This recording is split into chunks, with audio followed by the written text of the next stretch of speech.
le sabbat. Quelle est la place du sabbat dans notre fonctionnement en tant qu'adventiste du 7e jour?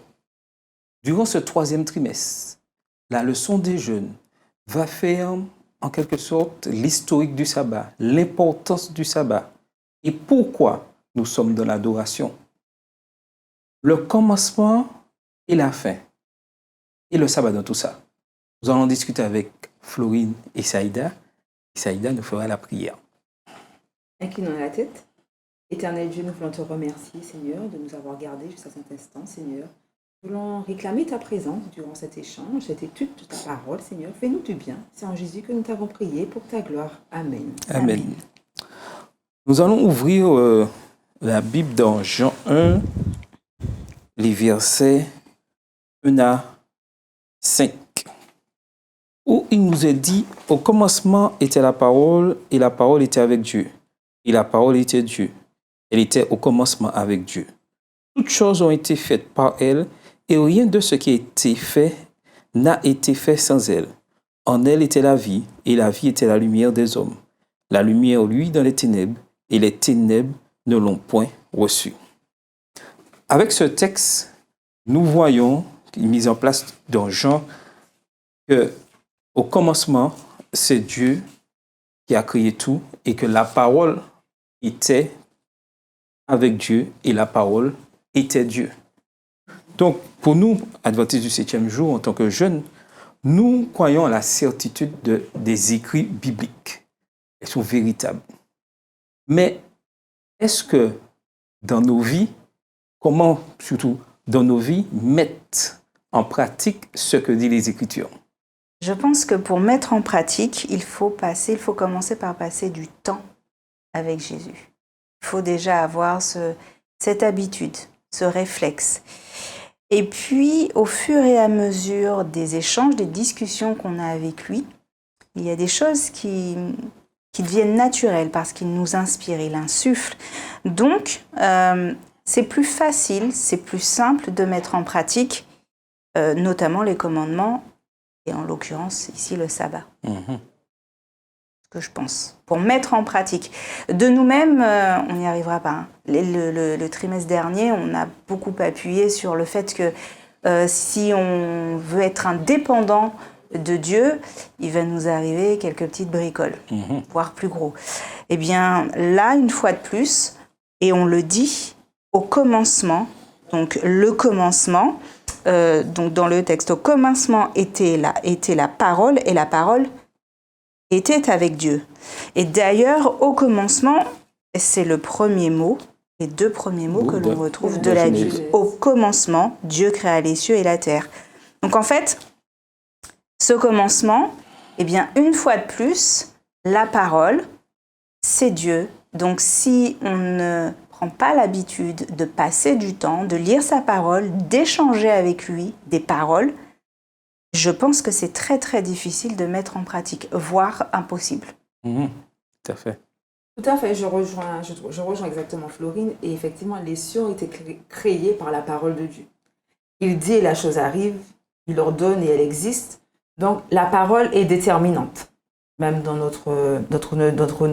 notre vie quotidienne, la parole est déterminante et la parole crée une vie en nous. C'est-à-dire que ça nous permet, en fait, la parole de Jésus en nous permet d'avoir l'espérance, nous donne le courage, nous donne la force, nous restaure, nous permet d'aller de l'avant. Donc c'est vraiment essentiel de se baser sur la parole de Dieu. Ce n'est pas facile tous les jours, mais effectivement, la Bible est là pour nous rappeler qu'il y aura des moments de doute, de crainte, mais il y aura toujours la victoire au bout. Tout à fait. Donc, maintenant que nous avons en quelque sorte mis en place le décor, nous voyons que Dieu, dans sa parole, nous avons cette conviction qu'elle est vraie et sincère. Donc, on va entrer vraiment dans le véritable sujet de ce trimestre qui est le sabbat. Et lorsqu'on lit Genèse 2, les versets 1 à 3, on comprend encore plus pourquoi Dieu insiste sur le sabbat. Alors, on lit au Genèse 2, les versets 1 à 3, où nous est dit « Ainsi furent achevés les cieux et la terre et toute leur armée. Dieu acheva au 7e jour son œuvre qu'il avait faite et il se reposa au 7e jour de toute son œuvre qu'il avait faite. Dieu bénit le 7e jour et il le sanctifia parce qu'en ce jour, il se reposa de toute son œuvre qu'il avait créée en la faisant. Et nous voyons là que le sabbat est le point culminant de la création qui a duré 7 jours et qui a mis en place tout, je dirais, un processus, mais qui se termine par le sabbat. Voilà. Donc, pour vous, qu'est-ce que cela signifie, le fait que la création se termine par le sabbat? En fait, Dieu est esprit. Et en fait, il n'est pas fatigué, mais en terminant par le sabbat, il nous montre l'exemple. Tout comme il a montré l'exemple, en fait, par la semaine de 6 jours. En 6 jours, il y a eu des travaux. En 6 jours, nous-mêmes, nous travaillons pendant les 6 jours. Et la création a été faite, il y a eu un jour, il y a eu une nuit, et elle a été faite en 6 jours. Chaque jour, il y a eu quelque chose. Et le 7e jour, en fait, c'est vraiment un jour de repos, non pas comme un fardeau où on se repose, mais un jour de contemplation de la nature pour admirer, savourer, fraterniser, pour se reposer. Je pense que c'est cet exemple-là que Dieu a voulu nous montrer quand il a créé 6 jours, parce que nous travaillons 6 jours, et qu'il a mis en place le 7e jour pour nous reposer. C'est vraiment à titre d'exemple. C'est comme ça que moi je le perçois, en fait, dans la création de cette semaine.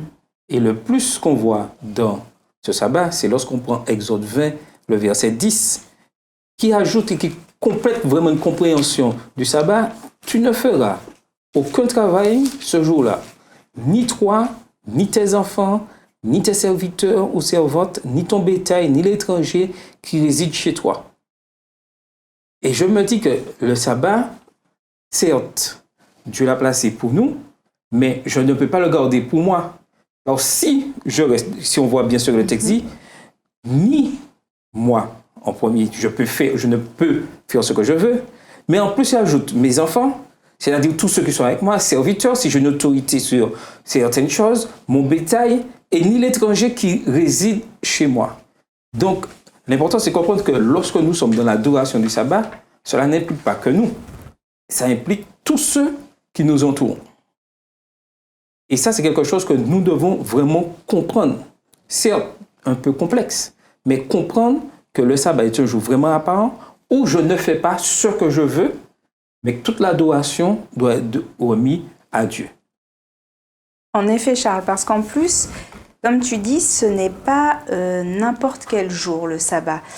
Et par ce verset, on le constate, puisque même les animaux, on ne doit pas les mettre au travail. C'est-à-dire qu'on aurait pu dire, Saïda, non, je ne peux pas, Charles, je ne peux pas. Et c'est-à-dire que même le chien qui, en temps normal, va garder la maison, je ne peux pas. C'est bien, c'est vraiment, ça nous démontre à quel point le sabbat est... je ne sais pas s'il y a un mot pour dire, c'est plus qu'important. Je ne sais plus si c'est toi, Charles, ou Saïda, qui disait le point culminant.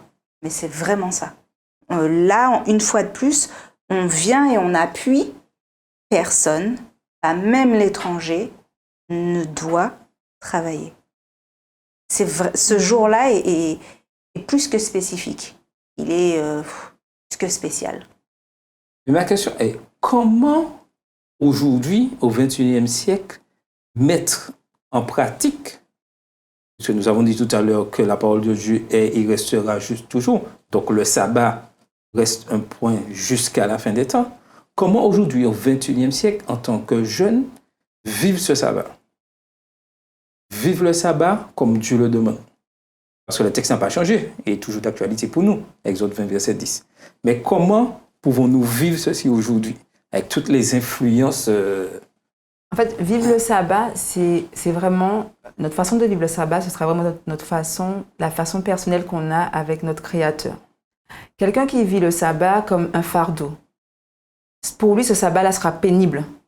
Parce qu'il va voir que les aspects négatifs. Je ne peux pas faire que les interdits, en fait, du sabbat. Celui qui a compris, en fait, l'essence même du sabbat et pourquoi Dieu a mis ce jour à part, il l'a sanctifié, il l'a béni. C'est pour nous montrer l'importance, en fait, le sceau qu'il impose sur ce jour-là et comment moi je dois le vivre, ce jour du sabbat. Et là, en fait, c'est vraiment la différence entre le fait que je comprenne que c'est vraiment un don de Dieu, le sabbat, Et l'autre qui se dit, le sabbat c'est un fardeau parce que voilà, je fais rien, je suis jeune, mes copains, voilà, le sabbat c'est pas le samedi matin, de 8h45 à midi. Le sabbat commence depuis le vendredi soir. Ouais, mais mes copains vont au cinéma, moi je peux pas y aller, etc. Donc, du coup, sa manière de voir le sabbat, elle sera un peu erronée parce qu'en fait, il va voir que les contraintes et les aspects négatifs du sabbat, alors que non, le sabbat, c'est le jour voilà, des bénédictions, même si toute la semaine, tous les jours de la semaine, il y a des bénédictions, mais le sabbat, c'est quelque chose de spécial, de savoureux, de particulier. Mais je suis en train juste de me dire, quand tu dis ça, pour bien comprendre le sabbat, est-ce qu'il ne faut pas aussi régulièrement se plonger dans la parole de Dieu? Ah, complètement. Sinon, je ne vais pas comprendre le sens du sabbat. On ne va pas comprendre le sens du sabbat. Et souvent, quand le vendredi arrive et qu'on quitte ses collègues, on croise une amie, on se quitte, on dit bonne préparation de sabbat. Alors oui, il y a pour les dames ou les messieurs, faire le ménage, préparer rapidement le repas, mais bonne préparation de sabbat, ça va plus loin. C'est-à-dire que spirituellement, psychologiquement, il faut déjà se mettre dans de bonnes dispositions pour pouvoir accueillir, comme disait Saïda, le don que Dieu nous fait, le cadeau que Dieu nous fait qui est le sabbat. Si je ne suis pas prête à le recevoir, à l'accueillir correctement, eh bien ce qui va se passer, c'est qu'à un moment, je vais le vivre, oui, comme un fardeau. Et quand on lit la parole, quand on passe du temps avec Jésus, on comprend vraiment que oui, le sabbat est un don, mais aussi un cadeau qu'il nous fait chaque semaine. Et pour quel parent, quel papa ou quelle maman fait un cadeau chaque semaine? Alors j'aime beaucoup mes parents, mais je n'ai pas le souvenir qu'ils m'aient fait un cadeau toutes les semaines. Eh bien, à chaque fois que le vendredi arrive, le matin, je demande à Jésus de me mettre dans de bonnes dispositions de cœur et d'esprit pour pouvoir accueillir le cadeau qu'il va me faire, parce que je sais que j'ai mon cadeau à la fin de la semaine. Que j'ai été gentil ou pas, finalement, je l'ai. Il est toujours là. Il revient régulièrement. Toutes les semaines. Et jusqu'à la fin. Et il ne faillit pas. Tout à fait. Et on voit dans la parole de Dieu qu'il y a vraiment, que Dieu a tout prévu. Et lorsqu'on plonge dans le livre de l'Apocalypse, le dernier livre de la Bible, Apocalypse 14, verset 7, où nous voyons que dans l'Apocalypse, le sabbat est mis. On parle du sabbat dans un but bien précis pour montrer ceux qui gardent vraiment les commandements de Dieu. Et il est dit dans Apocalypse 14, verset 7, il disait d'une voix forte, craignez Dieu et donnez-lui gloire, car l'heure de son jugement est venue, et adorez celui qui a fait le ciel et la terre et la mer et les sources d'eau. Et cette adoration passe par le sabbat. Et on voit l'importance, je dirais, de ce symbolisme. Mais nous vivons dans un monde où nous savons que le bien et le mal règnent. Et que Satan, qui a promis de détruire toute l'humanité, n'est pas content du sabbat. C'est pas son jour préféré. C'est sûr. C'est pas son jour préféré. Et qu'il a décidé de faire la guerre à tous ceux qui ont décidé d'être fidèles à la parole de Dieu. La question est, dans le temps de la fin, pour vous, quelle sera la place du sabbat? Quelque chose d'important, de moins important, qu'on ne pourra pas mettre de côté comme ça? Je me dis, en fait, le sabbat fait partie des 10 commandements. Ça a été gravé sous de la roche. Voilà. Il y a 10 commandements et ça a été gravé dans de la roche. Et quand tu graves quelque chose, je ne sais pas si vous avez déjà gravé quelque chose dans une roche, mais ça ne sort pas. Tu peux faire tout ce que tu veux, ça ne va pas sortir. Et en fait, si ça a été gravé dans la roche, c'est pour qu'on n'oublie jamais, en fait, que c'est un élément essentiel et important de notre cheminement avec Jésus. Autant on s'applique à « tu ne tueras point », tu ne voleras point. Autant le sabbat aussi, c'est la même chose pour moi. C'est tout aussi important. Donc c'est quelque chose, même dans les temps de la fin. Après, je dis ça, je ne suis pas en temps de la fin. Je ne suis pas à me cacher, je ne suis pas persécutée, je ne suis pas maltraitée, martyrisée. Donc je parle ainsi. Mais c'est vrai que c'est le saut que Dieu a fait et qui est quand même essentiel. Tout à fait, parce que le sabbat, on le disait, en tout cas depuis le début, ce qu'on essaie de faire comprendre, c'est que le sabbat, c'est universel et c'est non limité dans le temps. C'est éternel, c'est définitif. Je pense que rien qu'avec ces qualificatifs, on doit arriver à palper et à comprendre que le sabbat, c'est, une fois de plus, le point culminant. c'est le départ, et avec lui, il n'y a pas de fin. C'est lui qui est quelque part notre jauge. Où est-ce qu'on en est? En tout cas, pour moi, c'est comme ça que je vois la chose avec le sabbat.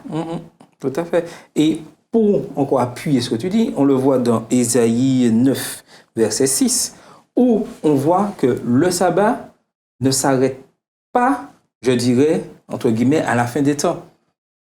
Même au ciel, le sabbat a sa place. Et il nous est dit dans Ésaïe 9, verset 6, « Donnez à l'empire de l'accroissement et une paix sans fin au trône de David et à son royaume. L'affirmer, le soutenir par le droit, voire par la justice, dès maintenant et à toujours. Voilà ce que fera le zèle de l'Éternel des armées pour toujours. » D'éternité en éternité, le sabbat aura sa place. Et lorsque Christ viendra nous chercher, et nous allons vivre au ciel, puis revenir sur cette terre restaurée, le sabbat sera toujours d'actualité. Donc, c'est dès maintenant, puisque nous avons cette espérance, que nous devons tout faire pour entrer, je dirais, dans l'adoration du sabbat. Mais comme je le disais tout à l'heure, notre ennemi, lui, a trouvé une petite astuce. Disons que c'était trop beau, il fallait trouver une contrefaçon. Et il a mis en place cette contrefaçon qui est le dimanche. Mais dans quel but, pensez-vous? Alors, je pense qu'il y a deux choses. C'est d'une part de nous écarter du vrai sabbat. Donc, on usurpe le sabbat. Et puis, alors, le fait d'usurper a une autre conséquence positive pour ceux qui vont adorer un autre jour que le sabbat. On fait de la convenance pour eux, donc on les met à l'aise. Parce qu'ils n'ont peut-être pas conscience, ils n'ont peut-être pas encore compris que le sabbat, ce n'est pas un fardeau, ce n'est pas une contrainte. Mais lui, il appuie sur ça et il joue quelque part sur ça. Donc il vient et il présente son jour de repos comme quelque chose de plus sucré que ce que Dieu nous a proposé et ce que Dieu nous offre. Et en gros, c'est comme si Satan venait avec un gros pot de Nutella et que le sabbat que Dieu nous offre, c'est comme une grosse mangue Julie. Alors, visuellement, on va se dire, ouais, bon, le Nutella. Sauf que le Nutella, il est dangereux parce qu'à un moment, au bout d'une, 2, 3 cuillères, on est écœuré. Et que la mangue Julie, jamais. Éternellement. Tout à fait. Et je pense que donc, je pense que c'est là-dessus qu'ils jouent. Et puis après, il y a aussi dans la façon dont ils adorent ce jour spécial que eux considèrent comme le jour de repos. Et le danger vient après tranquillement, tout doucement, de notre côté. Puisque nous, on a, qu'on le veuille ou non, on a une... Le sabbat, c'est expliqué clairement. On comprend clairement comment on doit adorer. On n'est pas dans un repos passif. Je dors pas toute la journée, je commence pas vendredi soir, je me lève, samedi matin, est-ce qu'il faut que j'aille à l'église, je prends mon petit déjeuner, je rentre à midi, je mange et après je fais la sieste jusqu'à 17h30. Ah, il est bientôt 18h et là je prends très rapidement ma Bible et mon sabbat est terminé. C'est pas tout à fait ça. Et peut-être, je pense aussi, eh bien que de l'autre côté, on articule, on profite de ce jour de repos, mais on profite pas de la bonne façon. Tout à fait. Mais après, on a quand même une responsabilité vis-à-vis du sabbat. Parce qu'on a la connaissance. On a la connaissance du sabbat, de l'intérêt du sabbat et de l'importance du sabbat. Il ne s'agit pas de juger ceux qui ont choisi d'adorer le dimanche, mais en fait de leur expliquer, de développer, de leur démontrer en fait que le sabbat, en fait, c'est vraiment ce que Dieu veut et ce que Dieu a mis en place. Et donc, non pas de dire, moi je suis dans la vérité, moi j'adore le sabbat et toi tu n'es pas, tu es dans le faux. Non, mais vraiment parce que nous sommes la lumière du monde, donc on est censé diffuser et témoigner en fait de ce qu'est le sabbat et pourquoi en fait on adore ce jour-là et pourquoi le dimanche, c'est pas le sabbat, etc. Donc on a quand même nous, en tant que jeunes, en tant qu'adventistes du 7e jour, un rôle à jouer plutôt que de fustiger telle ou telle religion par rapport à leur jour d'adoration, mais vraiment démontrer en fait l'importance du sabbat. Et que le sabbat, c'est le samedi. Tout à fait. Et l'ennemi cherche par tous les moyens, je dirais, à détourner cette adoration. Et nous voyons que, certes, il a placé ce jour-là dimanche, mais des fois, il nous dit, OK, Tu peux adorer le samedi, il n'y a pas de souci. Mais tu n'es pas obligé de prendre les 24 heures. Il suffit juste 3 heures, 4 heures à l'église. Et puis, et Dieu, c'est quelqu'un de 100%. Il n'y a pas de partage. Et avec Satan, le partage, ça ne le dérange pas. Ça ne le dérange pas assez. Et aujourd'hui, nous sommes, je dirais, très influencés, et je dis entre guillemets en danger, en cherchant, je dirais, des fois, des excuses de notre adoration du sabbat. Et ça, malheureusement, ça nous arrive souvent. Et malheureusement, on a l'impression qu'on a tendance à copier ce qui se fait le dimanche. C'est-à-dire, ceux qui vont le dimanche vont pour 3 heures de temps. Donc on se dit, nous, le samedi, 3 heures de temps. Et là, il y a un danger. Parce que, à la fin, Dieu dit que ce sont seulement ceux qui ont gardé mes commandements, qui ont respecté les préceptes, qui seront sauvés. Et ça, c'est très important. Tandis que pour Satan, il suffit juste de mettre 1% d'erreur et il est content. Du coup, on peut se demander vraiment quelle est mon adoration du sabbat. Est-ce que je suis véritablement un adorateur du sabbat ou pas? Et effectivement, là, chacun se regarde personnellement et analyse où est-ce qu'il en est par rapport à ces 24 heures. Parce que c'est 24 heures. C'est pas 3 heures de temps. Effectivement. Et ça, nous devons vraiment réfléchir parce que lorsque viendra le coup près, et comme on sait que la marque de la bête et le sceau de Dieu, c'est l'adoration, soit le dimanche, soit le sabbat, sceau de Dieu le sabbat, marque de la bête le dimanche, il y aura un choix à faire. Mais nous ne sommes pas encore là. Et en tant que, je dirais, adventiste du 7e jour, en tant qu'adorateur du sabbat, nous sommes là pour montrer aux autres qu'est-ce qui se passe. Et d'ailleurs, j'ai bien aimé ce qui s'est passé au cours de cette semaine, la semaine passée, au niveau des élections que nous avons eues, où, malheureusement, au niveau des Antilles, nous avons dû défendre notre position. Je vais voter ou je ne vais pas voter. Et je pense que ça a été un moment vraiment de montrer qu'est-ce que c'est le sabbat. Parce que des fois, ceux qui sont à l'extérieur, et c'est ça que les militaires comprennent que le sabbat, c'est un jour comme eux, le dimanche. C'est 3 jours, exemple, quand il y a élection le dimanche, ceux qui vont dans l'adoration le dimanche, après le service, vont aller voter ou avant. Et certains ont dit pourquoi les adventistes n'y vont pas. Et c'est là qu'on a pu montrer que le sabbat, c'est une période de 24 heures. C'est un moment qui est complètement réservé à Dieu. Ce n'est pas pour nous. Et que tout ce qui ne correspond pas, qui n'est pas pour la gloire de Dieu, nous ne pouvons pas l'accomplir. Et nous avons fait le choix. Nous sommes libres. Personne ne nous a retenus. Hein. C'est pas le président, ni le pasteur, ni les nations. On dit aux membres, vous restez là, attention, si vous allez voter, c'est radiation, censure, etc. Non. Chacun était libre. Chacun pouvait aller. Mais lorsqu'on a compris cette relation, on est dans cette relation avec Dieu, on a un choix à faire. Et ceci, quand viendra la fin des temps, et qu'il y aura cette mort placée, chacun aura un choix à faire. Mais si en amont, je n'ai pas pris le temps, chaque sabbat, d'avoir cette relation avec Dieu, quand viendra le coup près, quel choix je ferai? Si j'ai négligé l'étude de la parole de Dieu, si le sabbat, c'était 2 heures de temps pour moi, rapidement, et que le plus souvent, lorsqu'il est midi 1, je dis au prédicateur, c'est bon, c'est fini, il faut que je rentre chez moi, alors que nous sommes dans le sabbat. Comment aujourd'hui, en tant que jeune, être dans cette adoration? Alors, la question, elle est difficile hein, quand même. Oui, quand même. Elle est très difficile parce que... elle est difficile parce qu'il faut qu'on arrive à rentrer dans une adoration saine et authentique. Et à côté de ça, on a des sollicitations qui ne sont pas authentiques, qui sont de la contrefaçon et qui sont des fois malsaines. Et si on regarde, c'est-à-dire qu'à partir du moment où je mets le petit orteil en dehors de la maison, les sollicitations, alors déjà dans la maison, mais dans la maison, on a un contrôle. C'est-à-dire que je peux contrôler plus facilement ce qui rentre ou ce qui sort de chez moi.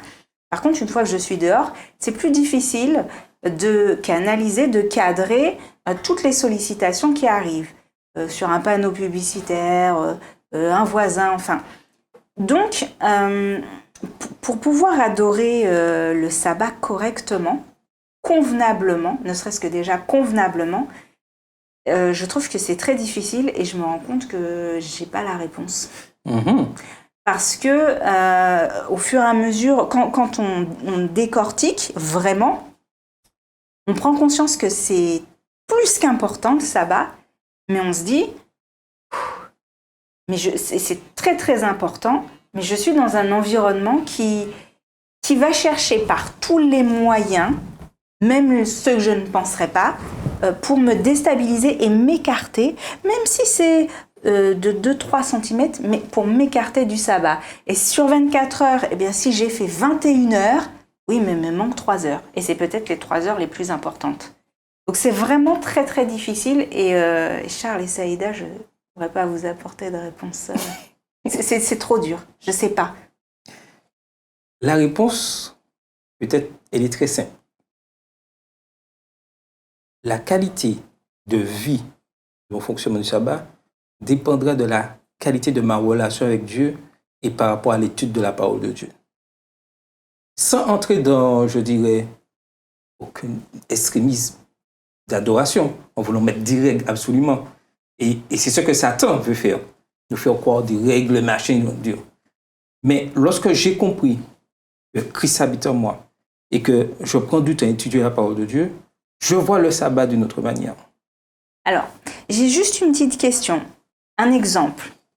Alors, j'entends bien et je suis étudiante, mais je surveille aussi d'autres étudiants qui passent un examen. Et le sabbat, c'est important, c'est sacré, je l'applique, on le sait. Et un des étudiants qui doit surveiller avec moi, c'est le samedi parce qu'il sait que Florine est adventiste et que le sabbat, eh bien, c'est pour son Dieu.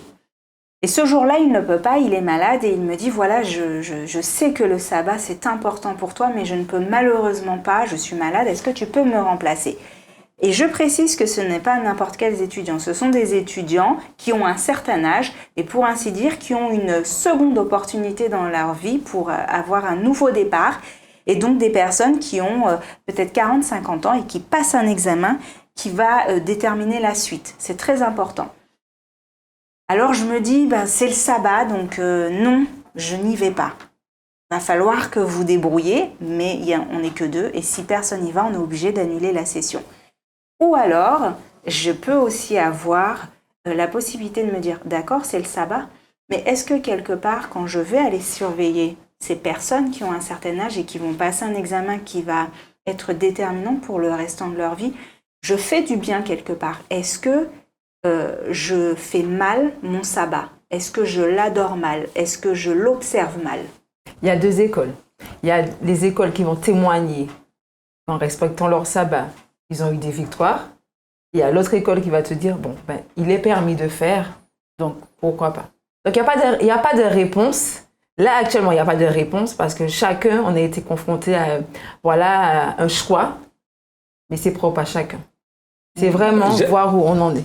J'ajouterais, c'est la manière dont je vais aborder le problème. Est-ce que, dès le départ, je vais dire, qu'est-ce que Dieu me dit? Et le plus souvent, nous voulons donner la réponse avant de consulter Dieu.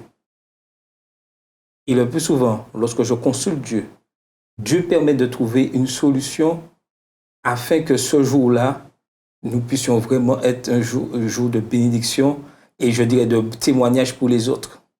Et chaque cas est particulier. Et je pense que pour répondre parce que nous allons être confrontés à ces choses, qu'est-ce que Dieu ferait à ma place? C'est pas moi, qu'est-ce que je vais décider de faire? Qu'est-ce que Dieu ferait à ma place? Et c'est pour ça que je dis, il est important de passer du temps, d'être en relation avec Dieu. Parce que Dieu n'abandonne pas ses enfants.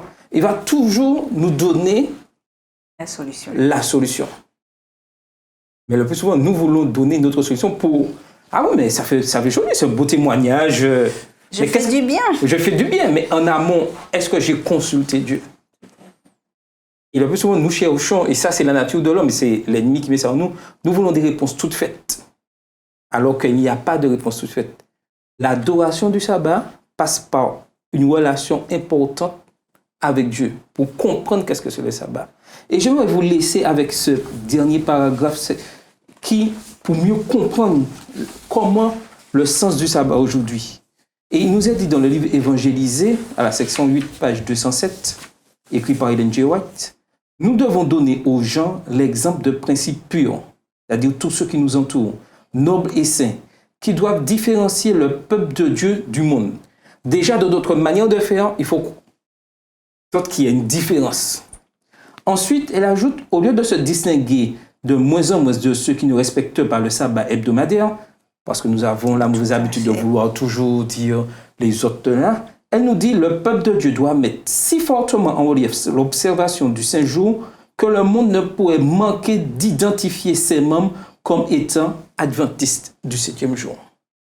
Et la question à laquelle nous devons nous poser en tant que jeunes adventistes du 7e jour, comment les autres me voient dans mon adoration du sabbat? C'était votre émission Offres idées.